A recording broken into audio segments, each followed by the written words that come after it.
Solving the niche business puzzle. It's not a simple thing, it's critical, and this is what we're going to take you through in this video. So the main question you're probably asking yourself is, what is a niche and why do I need it? All right, so first off, a niche is a narrow section of businesses you choose to serve and solve problems for. Why do you need it?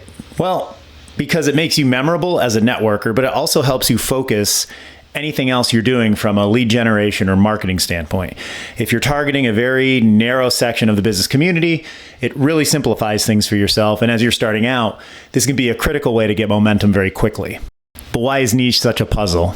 I'll tell you why.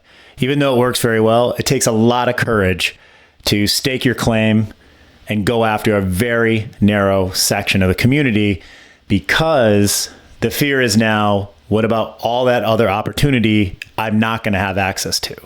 So in this video, I'm going to take you through the steps you should follow to choose your niche, some of the fears people have about being niche, and a couple different levels of niche. Yes, levels of niche.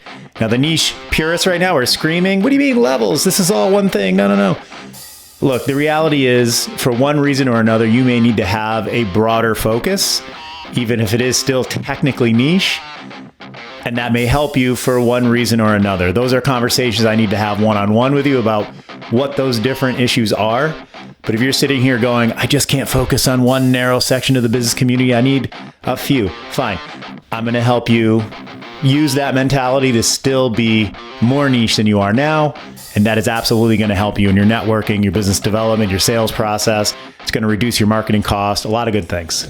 I'm Michael. I'm the guy behind Troop. I launched Troop to help people just like you become awesome networkers, build a community around yourself that generates sales opportunities, but also a group of people that you respect, that challenge you, help you grow both personally and professionally. That's the true beauty of networking. Networking is not about meeting as many human beings as possible. It's about gathering a core group of ride or dies that are going to support you no matter what happens in your life or in your business. It's the only form of business development that offers that excellent value, and that's why I'm passionate about helping you learn how to do it. The two main fears around niche are that it's going to restrict the types of referrals you're going to get, right? If you go out and you say, hey, I only work with plumbers, then your network will only bring you plumbing opportunities. I get the theory. I understand where that comes from. But the reality is the power behind a niche is it makes you memorable. So if they know you as, say, the attorney who works with plumbers, all right, well, they're going to remember you because that's going to put you in a very rare space. I'm like, wow, this guy really focuses on the plumbing industry. That's amazing. That makes you memorable. And what will happen is you will be top of mind, yes, for plumbing and law. People will come to you with other opportunities and say, hey, I know you really focus on plumbers, but could you also help a carpenter? Could you also help a tile person, a roofer, someone who builds decks, some other construction industry? And that will bleed out into many other opportunities. So the reality is that by picking a niche and being memorable, you're actually going to attract a lot more opportunities than you would if you were a generalist. I can give you a couple real world examples with this. So I actually do have an attorney friend who only works with privately held medical offices. I have someone who works in the investment industry who just helps people with 1031 exchanges. I have a recruiter friend who only does sales recruiting for SaaS companies, right? And the recruiter friend is a great example for this for me because honestly, I know he has a huge network of very niche recruiters that work in very specific industries, recruiting very specific roles. And so when anyone comes to me with a recruiting need, I'm basically going to him and saying, hey, I know this isn't your expertise. Do you have anyone in your network of recruiters who might focus on this particular issue? I've got a friend looking for a role. And guess what? Every single time, yes, he does. He gets the referral. And this builds his network and gives him an opportunity to support his community. And he just gets a ton of business because of all of this, right? So that's really the power of the niche. Now, I want to share like an opposing view of this thing, right? So if you're out networking or you've been networking, you at some point have heard someone say, hey, we're agnostic, we can work with anybody.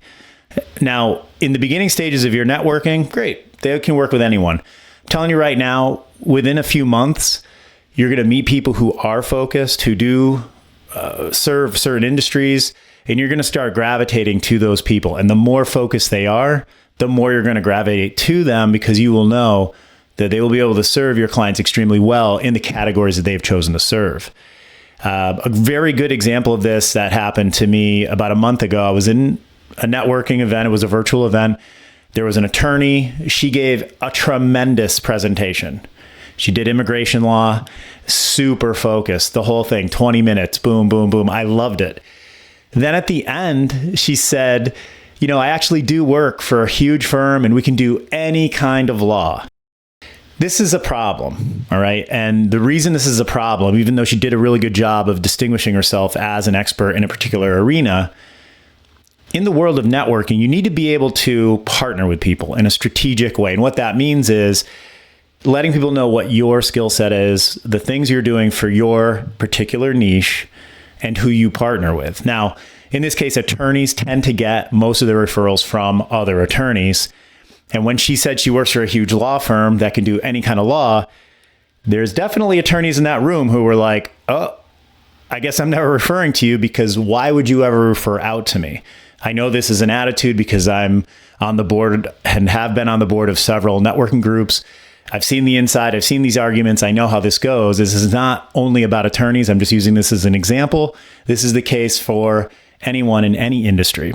The reason I'm sharing this story is that people watching this video, you might be in a company that does a lot of things. Maybe you're a W-2 salesperson at a firm that does too many things, and you're looking to drive your own sales up through a more niche approach, but maybe your leadership or your boss has been like, no niche talk. We serve anybody. We're agnostic. That's what you have to tell people. Okay, well, if that's the case, it's a little tough, but there is a way around this. And what it is to give your direct presentation, your niche presentation, get in front of people, get into one-on-one conversations with them. And that's when you can talk about two things: all the other things your company does, but why it's important to you to develop these ongoing one-on-one referral relationships. That is going to alleviate a lot of the fear that you are not a good referral partner. And by expressing that attitude, that drive to build a network and why you want to have outside referral partners is going to let people see you get it, you know what it's about, and they can trust that if they refer you business, you're going to refer back to them, and everybody's going to be happy. So now let's get into how you even approach choosing a niche. This is actually very exciting to me. It's some work that I love doing with people. I have two criteria that I challenge people with when they're like, I just can't really figure out what direction to go in. I think there's two ways to really narrow the field of options. One is, what industry do you have the most experience serving? And the question I would ask you is, if I said, hey, defend your skill set using any one industry, what industry would you be able to provide the strongest argument for your skill set? That's number one. Number two, is there an industry that you have a personal connection to? Maybe your family owned a business in it. Maybe when you were a child, you worked in it, was one of your first jobs. Maybe it's just something that you're personally interested in. That's the second option. So using those two is a great starting point. Explore that. Think about the market value of that niche. How does it serve you where you are locally? Or if you're working nationally or internationally, what does that look like for you? Explore what it would look like to build that network and if it could support you. One of those two most likely can support you, and that is where I would start. Now, as a second option, you may want to choose, and this is level 2 of niche. As a second option, you may want to choose a couple of industry segments to serve. Now, I have heard people who have a couple, 2 or 3, with zero alignment. And honestly, I don't mind that so much. Usually what they'll do is they'll say, I serve farmers, I serve people developing AI, and I serve people who are developing technology for space travel. 3 totally separate things, more or less, but they have connections to each of them that they'll explain, and it does help me understand why those are their focuses, and that's fine. I will say it is better if you're going to have a couple of different industries you serve, finding a way to have those be aligned. Maybe they all each have a similar challenge, even though they're in very different industries. That's not impossible or unusual, but find a way to justify those 3 or 4 different industries that you serve by creating a message of alignment through each of them. And the third level of niche is actually no niche, because you're told you're not really supposed to speak of your business and the services you provide in a niche way. That is actually the situation I'm in. And it's not bad. I make it work. I'm pretty successful at driving leads for my company.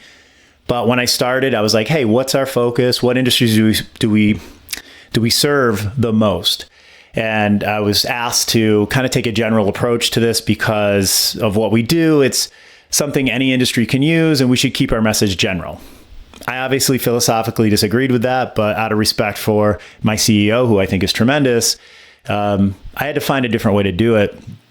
And so the strategy I use is core competencies, right? So I'll say, hey, we work by referral. So we do have a broad client base, but we do have 4 core competencies, and here's what they are.